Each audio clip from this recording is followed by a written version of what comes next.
અમને ઘણા ઇન્વેસ્ટર એમ કહે છે કે મને એક હાઈ રિસ્ક પોર્ટફોલિયો જોઈએ છે, હું લોંગ ટર્મ ઇન્વેસ્ટર છું અને મને એગ્રેસિવ જોવું છે, મને સ્મોલ કેપ ખાસ કરીને આપજો. બટ એકચ્યુઅલી રિસ્ક લેવું આટલું સિમ્પલ નથી, કારણ કે એ કોન્ટેક્સ્ટ પર ડિપેન્ડ કરે છે. પહેલાં તમે આ 3 ક્વેશ્ચન હંમેશા પોતાને પૂછજો.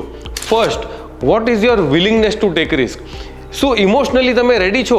જો 50 લાખનું તમારું પોર્ટફોલિયો 35 લાખનું થઈ જાય તો તમે શાંત રહી શકશો? જો નહીં તો વિલિંગ બોલવું ઇઝી છે પણ હેન્ડલ કરવું tough. Second, vote is your ability to take risk? Financially શું તમે કેપેબલ છો? તમારું ઇન્કમ, સેવિંગ ગોલ આ બધું 2 વર્ષના નેગેટિવ ફેઝને હેન્ડલ કરી શકશે? જો નહીં તો તમે રિસ્ક એફોર્ડ નથી કરી શકતા.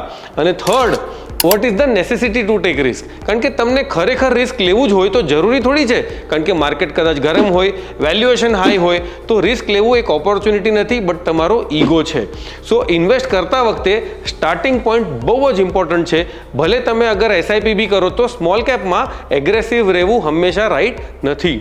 તો next time when you seat with your adviser, think of this 3 questions before sharing your risk appetite with him.